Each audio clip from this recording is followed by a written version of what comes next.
નમસ્કાર, આપ જોઈ રહ્યા છો નેશન પ્લસ ન્યૂઝ. હું છું આપની સાથે હિરલ પંડ્યા.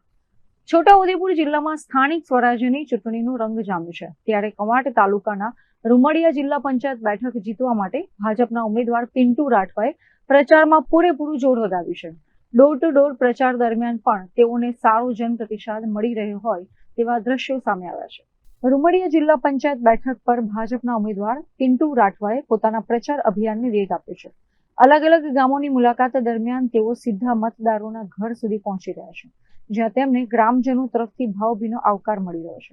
જનસંપર્ક દરમિયાન પિન્ટુ રાઠવાએ જણાવ્યું હતું કે તેઓ હંમેશા સમાજના પ્રશ્નો માટે લડ્યા છે અને લોકોની પડખે ઉભા રહ્યા છે. મારા વડીલો, મારા યુવા મિત્રો, મારી બહેનો, માતાઓ ખૂબ પ્રેમ મળ્યો છે. કેમ કે મેં જે કામ કર્યા છે, જે સમાજ માટે મેં અવાજ ઉઠાવ્યો છે, સમાજ માટે મેં હંમેશા ઊભો રહ્યો છું અને એ લાગણી સાથે મારી સાથે ખૂબ યુવાઓનો પ્રેમ વધી રહ્યો છે. હું શિક્ષણ હોય, આરોગ્ય હોય કે પાણીની સમસ્યા હોય, નાના મોટા રસ્તાની સમસ્યા હોય, હું ગયો છું. મારી સાથે પણ લોકો આવ્યા છે. હું તાત્કાલિક નિરાકરણમાં માનું છું. જે પણ વિભાગની સમસ્યા લઈને આવ્યા હોય મારી પાસે અને તાત્કાલિક ઓફિસમાં હું જાણ કરતો હોય કે આ માણસ આવ્યા છે અને આમનું તાત્કાલિક કામ થઈ જવું જોઈએ. મારા માણસ જે મારી પબ્લિક છે એ ગામથી ભાડું બગાડીને જે તે ઓફિસે આવતા હોય તો આવો ધક્કો ના થવો જોઈએ. એના માટે મેં હંમેશા અધિકારીઓને સૂચના આપતો હોય છે કે એ ધક્કો ના ખાવો જોઈએ. એમના કામ થઈ જતા હોય છે. આમ આદમી પાર્ટીનો કોઈ જોર નથી. એ ખાલી સમાજના નામે અને અમુક લોકોના નામે વોટ લેતા હોય છે અને એમના ખુદ જે મેન લીડર છે અરવિંદ કેજરીવાલ, એ પોતે એમએલએમાં હારી ગયા છે. દિલ્હીમાં જે શિક્ષિત લોકો છે એ લોકો હરાવી દીધા છે. એ છૂટાણું ફેલાવીને આખા મત જ્યારે લીધા હતા, હવે તારે જનતા જાગી ગઈ કે આ છૂટ બોલ્યા છે, પછી એમને હરાવી દીધા.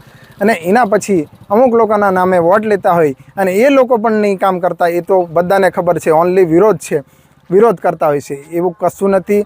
આ વિસ્તારની અંદર જે કામો કર્યા છે, જે સમાજ માટે ઊભા રહ્યા છે, એમને વોટ મળશે. ખાલી સમાજના નામે વોટ લેવા આવશે એ નહીં મળે. કેમ કે ખરેખર વ્યક્તિ કામ કરતો હોય એને વોટ આપવાનો હોય છે. શિક્ષણમાં આગળ હોય એ વ્યક્તિને વોટ આપવાનો છે.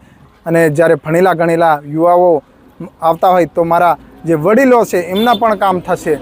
આવા લોકોને નહીં વોટ મળવો જોઈએ. કેમ કે એ સમાજમાં કે અધિકારી સામે શું પ્રશ્ન કરશે એ પણ સવાલ છે. મારો પૂર્ણ વિશ્વાસ છે. મેં કામ મારી સીટ તાલુકા સમલવાંટમાં કર્યા છે અને મારે સમલવાંટમાં કામ કર્યા પછી આ તાલુકા માટે પણ મેં અવાજ ઉઠાવ્યો. એ શિક્ષણથી માંડીને તમામ અવાજ ઉઠાવ્યા.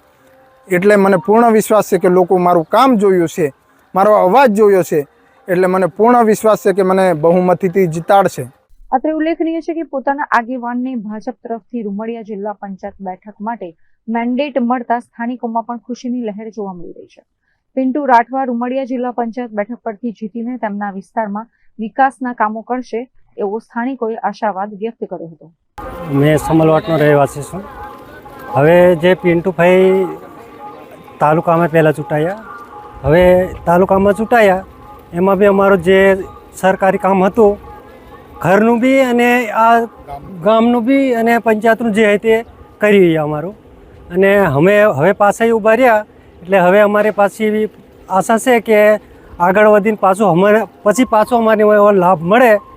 બોર છે કે કંઈ કૂવા છે કે ગમે સરકારી લાભ મળે એ અમને કરી આપશે અને એવી અમારી પર આશા છે. અને એ ભાજપ સરકાર એ કરવાના જ છે. એટલે અમે એવું કહીએ કે હવે પાછા પિન્ટુ ભાઈને જિલ્લામાં આપણે મદદ કરીને બધાથીને ચૂંટાવી લાવીએ એવું મારે કહેવું. સમલવાટ ગામમાં બહુ સમસ્યા હતી પુલની. અમે જાતે છોકરા ભણવા મૂકવા જતા ત્યારે અમે કોતળામાં પકડી ઉતારતા હતા. પણ હવે પિન્ટુભાઈએ સારો વિકાસ લાવ્યો અને એમને મદદ કરી એટલે પુલ્ય બી બની ગયા છે. અને હવે તો પાણીની બી એટલી બધી કોઈ સમસ્યા છે નહીં. બોરોમાં આવે છે અને પાણી નળ બી અમુક ઘરે આવે છે. અને હવે છે ને અમારી નિશાળ બી હવે કમ્પ્લીટ જ થઈ ગઈ છે જોઈએ એવી. કસ્તુરબા ગાંધી ને આ પંચાયતની એ બી છે. હવે ભાજપે વિકાસ કર્યો છે. Rihan Patel, nation plus news, Chhotaudepur. સમાચારોનો સતત અપડેટ મેળવવા માટે અમારી નેશન પ્લસ ન્યૂઝની યુટ્યુબ ચેનલને સબસ્ક્રાઇબ કરો, બેલ આઇકન દબાવો અને જોડાયેલા રહો ફેસબુક, ઇન્સ્ટાગ્રામ અને ટ્વિટર પર.